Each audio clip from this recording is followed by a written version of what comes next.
pessoas, eu sou a Aninha, sejam muito bem-vindos ao Historiando a Moda. A nossa aula de hoje vai ser para explicar a história da moda em As Patricinhas de Beverly Hills, esse filme que é um dos grandes ícones da cultura pop e que é tão relevante que até hoje influencia o trabalho de artistas da indústria fonográfica, o desenvolvimento de coleções de moda por grandes designers, dado constantemente na lista de grandes figurinos, de filmes com figurinos emblemáticos, de tanto que ele ficou conhecido. Acho que pela minha indumentária vocês podem perceber que, obviamente, eu copiei o figurino mais conhecido do filme, que é esse conjuntinho xadrez amarelo que a Cher utiliza. Quem assinou o figurino desse filme foi a Mona May, e ela já deu várias entrevistas falando sobre a construção, sobre as influências, sobre a inspiração delas para construir esse figurino. E a ideia dessa aula é exatamente isso. Eu vou trazer e explicar a conexão que esse figurino tem com a moda, principalmente com a moda dos adolescentes norte-americanos da década de 1990. A Mona May fala, ela própria descreve que quando ela foi desenvolver o figurino do filme, ela fez uma pesquisa de campo. Ela foi até as escolas de ensino médio nos Estados Unidos para poder entender, visualizar, perceber e conversar com os jovens, entender o que é que eles estavam utilizando. Porque já que o filme ia retratar um grupo de adolescentes norte-americanos dos anos 90, nada melhor que os próprios adolescentes norte-americanos dos anos 90 para servirem de inspiração e principalmente para ter muita veracidade. Um dos pontos auge desse figurino foi essa decisão que a Mona May tomou. Quando ela faz a pesquisa de campo, quando ela vai entender o que os jovens utilizando, ela cria uma conexão direta.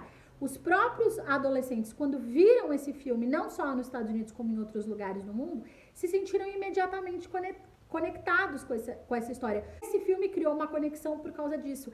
Quando ela faz essa pesquisa de campo, ela consegue transportar esse universo estético para o filme que conecta e com o qual as pessoas se identificam com muita facilidade, fazendo com que esse figurino se tornasse um clássico. É por isso que até hoje a gente vê essas inspirações e versões desse figurino sendo utilizadas, porque muitas das peças que a gente vê nesse figurino são inovadoras e são versões, interpretações da figurinista para subculturas da época, para a estética que influenciava os jovens norte-americanos, mas elas trazem também uma época onde a cultura jovem era muito valorizada.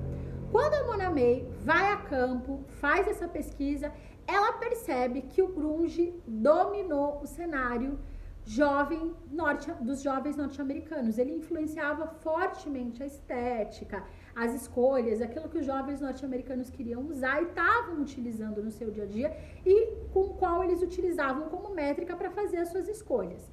E ela também trouxe outras subculturas para o filme. A gente esquece de citar, mas que estão muito presentes. Exemplo, o hip hop, a cultura hip hop afro-norte-americana. O Murray, que é o namorado da Johnny, traz vários elementos da subcultura do hip hop afro-norte-americana, traz alguns elementos da cultura do skate, traz alguns elementos do streetwear, alguns dos chapéus, os penteados que a Johnny usa, as escolhas que ela faz para o cabelo representam muito também da questão identitária muito presente na estética dos jovens afro-norte-americanos.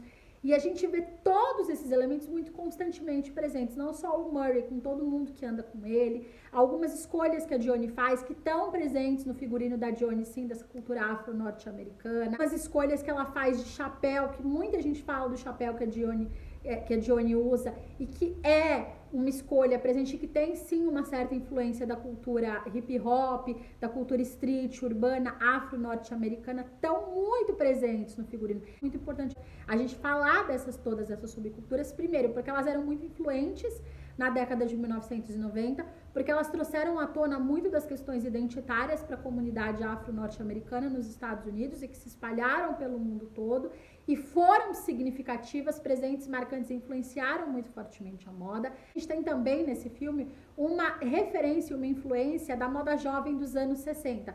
Quando a gente vê aqueles comprimentos bem mini, bem curtinhos que a Cher e a Johnny usam, aqueles vestidos tubinho, que a gente também vê muito presente, principalmente no figurino da Cher, da Johnny, um pouco da Thay, E as meias 7/8 são uma referência muito nítida à estética da moda de 1960, que foi o auge da cultura jovem e que faz todo sentido fazer essa ponte, já que a gente fala de um filme que conta a história de adolescentes da década de 1990. Então a gente se inspira e traz um pouco dessa estética da década de 1960, obviamente revisitada e repaginada. A Mona May, ela misturou as referências das subculturas que estavam muito presentes e eram muito importantes na década de 1990. As subculturas eram importantes, os jovens se identificavam não só com a estética, com seus valores. A gente vê uma das cenas do filme que mostra esses grupos de jovens que seriam uma forma, obviamente, estereotipada e exagerada do que seriam essas subculturas.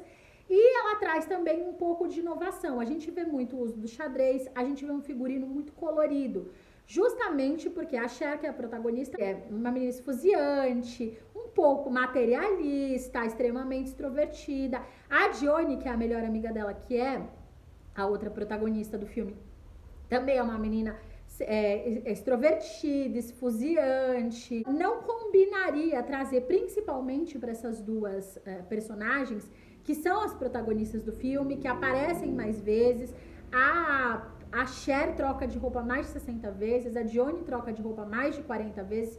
Então são as duas que utilizam uma quantidade maior de figurinos e uma conversa entre isso, entre como eram as características dos personagens, como era a sua personalidade, como eles se comportavam, como eles viam o mundo e como a sua roupa representava isso. E é exatamente esse o grande trunfo da Mona May. Ajuda a contar a história, contar quem os personagens são. As Patricinhas de Beverly Hills faz isso brilhantemente. Quem é a Cher? Quem é a Dione? Como elas são? Como elas veem o mundo? Qual é o mundo delas? Fazendo muito das influências das subculturas, mas fazendo muitas vezes uma releitura dessa subcultura, trazendo um pouco de referência histórica, fazendo uma releitura e uma reinterpretação dessas referências históricas. Isso junto fez o figurino se tornar esse grande ícone que é uma referência até hoje. E ele tem algumas curiosidades. Algumas das peças que a gente vê a Cher e a Dione usando são peças de grifes famosas. Esse vestido vermelho que a Cher usa no momento que ela é assaltada, vestido Alaia, que foi erroneamente traduzido no Brasil para Versace. A própria May falou que ela se inspirou no trabalho do Alaia quando ela construiu o figurino.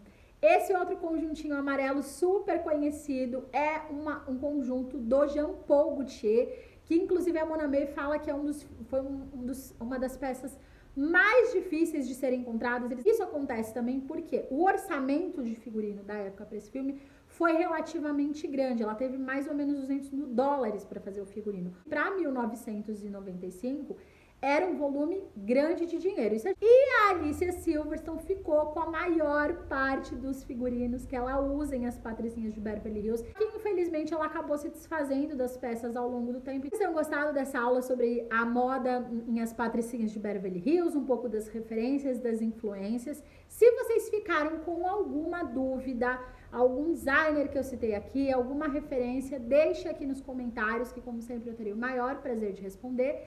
E aproveita e se inscreve aqui no Historiando a Moda para não perder nenhuma das nossas aulas. Beijinho e tchau, tchau!